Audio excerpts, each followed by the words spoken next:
ঝোলটা ফুটে এসেছে হালকা। এবার আমি কেটে রাখা পেঁপেগুলো দিয়ে দিতে।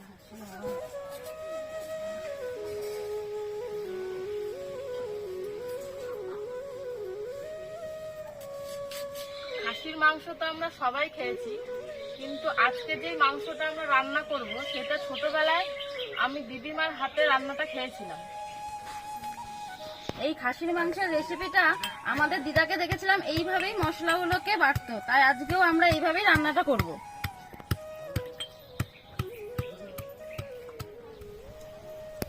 এবার সর্ষের তেলে আলুগুলোকে ভালো করে ভেজে নেব।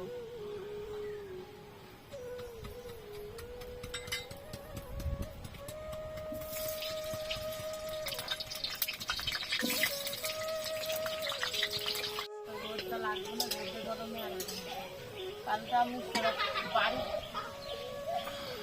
আসি, আমি তো জানি না লো প্রেশার জল খাওয়া। আলুগুলো লাল লাল করে ভেজে নিয়েছি, এবার তুলে নিচ্ছি।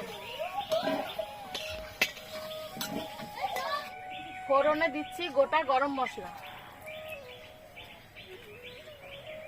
এরপরে দিচ্ছি কুচানো পেঁয়াজ।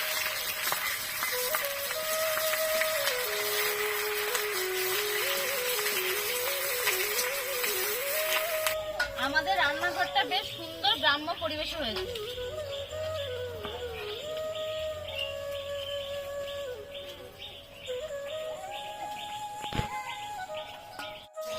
কিছুদিন পরে তোমরা আমাদের জায়গাটাকে আরো সুন্দর করে দেখতে পাবে। তার জন্য এখানে কিছু ফুলের গাছ এনেছি, এগুলো সব এখন লাগাবো। এই পেঁয়াজের সাথেই টমেটোটাও ভেজে নেব।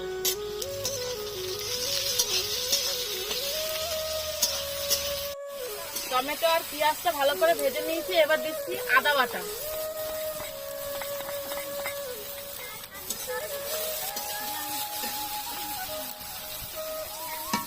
রসুন বাটা,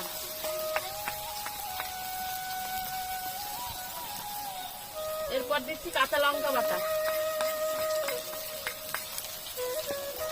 এই সব কিছু আবার ভালো করে একটু কষিয়ে নেব। যে কোনো মশলাই বেটে রান্না করলে একরকম স্বাদ হয়, আর আমরা এই যে এইভাবে থেতো করে রান্না করছি এইভাবে আরেক রকম স্বাদ হবে। খাসির মাংস ভালো করে ধুয়ে জল ঝরিয়ে নিয়েছি, এবার এর মধ্যে মাংসটা দিয়ে দেবো।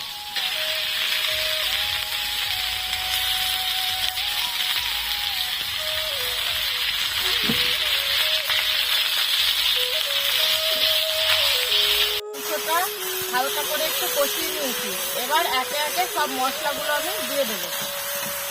আগে দিচ্ছি পরিমাণ মতো লবণ, এখানে আছে জিরে গুঁড়ো,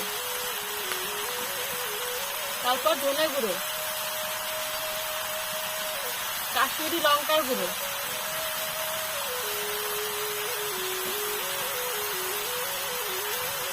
সবার শেষে দিচ্ছি হলুদ গুঁড়ো।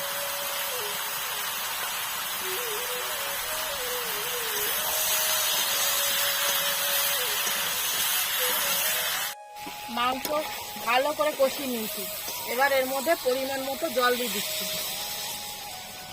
জলটা একটু বেশি দেবো, কারণ এটা প্রেসার কুকারে দেবো না, তো ওই জন্য জলটা বেশি দিয়ে অনেকক্ষণ ধরে ফোটাতে হবে।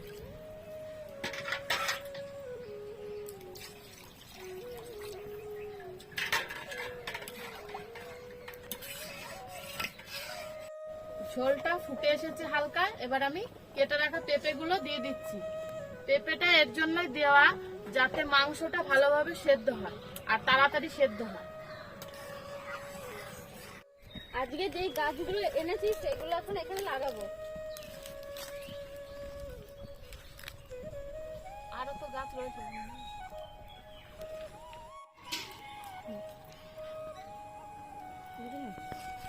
সুন্দর করে বসাই দিতে হবে।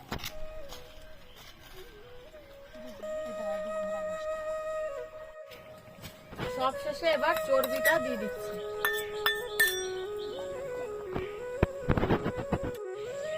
মাংসের ঝোল আলু পেঁপে দিয়ে ভালো করে ফুটিয়ে নিয়েছি, এবার ভেজে রাখা আলুগুলোও দিয়ে দিচ্ছি।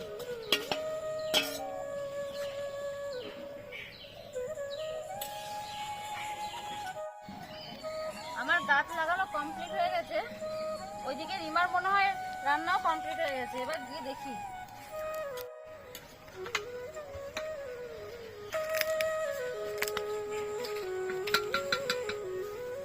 খাসির মাংস রান্না হয়ে গেছে, এবার আমি নামিয়ে নিচ্ছি। আর আমাদের ভিডিওটা যদি তোমাদের ভালো লাগে তাহলে একটা লাইক আর শেয়ার করে দেবে। আর আমাদের চ্যানেলটিকে সাবস্ক্রাইব করে আমাদের পাশে থাকবেন।